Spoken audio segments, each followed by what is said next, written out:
Hey, what up? I'm gonna try to change out the 12-volt battery on my Polestar 2. I have a 2021 launch edition. So I'm gonna start out removing some of these clips. I guess you're not supposed to touch these, but you are supposed to remove this, these, and I guess all of these covers, including the front part here. Hey, I just wanted to do a quick rundown on how to pop out these rivets on the Polestar 2. Believe it or not, some people have trouble. I know I did. So taking it off is easy enough. You push it down and you pull it out. So that's straightforward enough. But here's where the hard part is. So this is what I didn't get. So what you do is you take the pin and you push this part out like that, and you pull it up as much as it'll go. Then you push this back in like so, finagle it there, and push it down. This front piece, you need a 10 millimeter, and you need to get all the way down there and loosen that up. As far as this thing goes, I believe this actually is not necessary to remove. So I removed the covers, and if you want to remove this part right here, this frunk, so these are 8 millimeter screws, and you're going to need an 8 millimeter. So there's a couple more 8 millimeter, this one and this one that I didn't get. Whoops.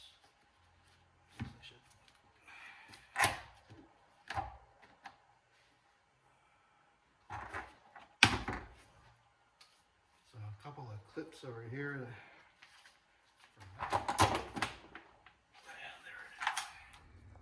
So this is what it looks like. By the way, if you want to plan ahead, you can. So this looks like the battery. I'm gonna have to take some of these assemblies off. So if you need to ever jump start your car, this comes off. So this part slides out, and this is the positive, and you're not really supposed to put the black clip on there. I think you're supposed to put it here. I put it here, down onto this one, but they say you can also put it, I guess, here. But anyways, when I jump started my car, and my 12 volt was dead, I clipped it here, and I clipped it down there. Now, it's kind of a pain in the ass because it's not the greatest. I mean, it's kind of tight in there, and the clip falls off really easily. But yeah, that worked. To remove this harness, it looks like I'm going to have to remove these bolts. Take the cover off. So remove this one, and this one. I don't know if these are designed to stay on there or not, but I got that one out completely. It looks like there's some sort of harness here. I'm going to loosen that up a little bit.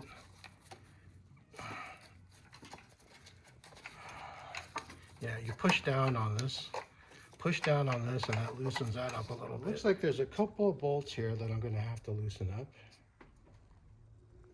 So this plate, oh, this is attached to this thing, okay. And this comes off.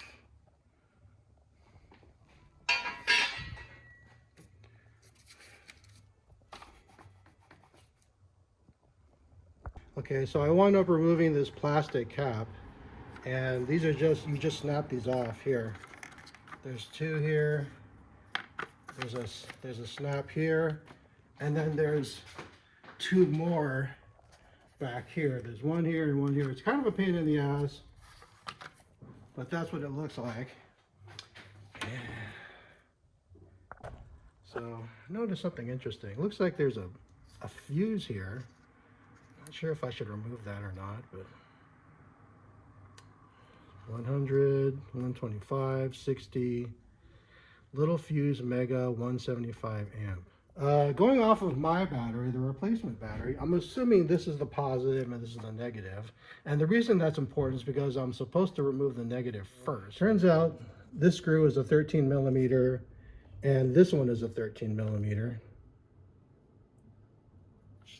And I'm assuming I'm going to have to loosen up these as well. Turns out these are 10 millimeters. 10 millimeter, 10 millimeter. The clearance here is kind of tight.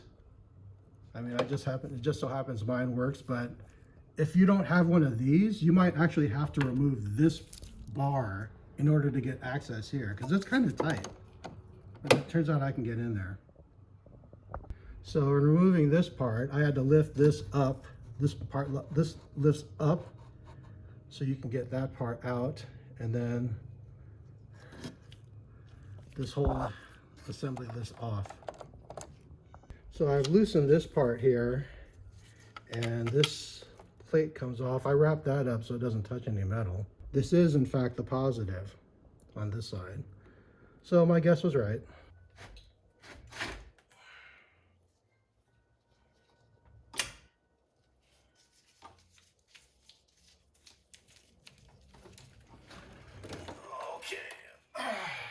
There's a sort of cover here that goes on top of the battery.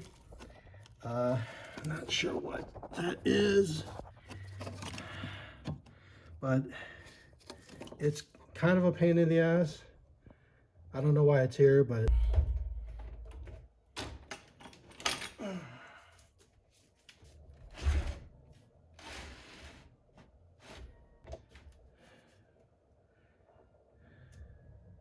so what I'm going to do first, I'm going to take the harness and I'm going to put that in. I'm going to install this first. So I got this harness back on here and I'm going to tighten this up. I got to make sure that I remember to do this. This goes underneath. So there it is, nice and secure. So tightening this up, I've encountered a problem. This screw will turn just loose by itself. I've discovered that I have to hold this in place and tighten it like so. Otherwise, it's pretty much impossible to get this thing to be tight.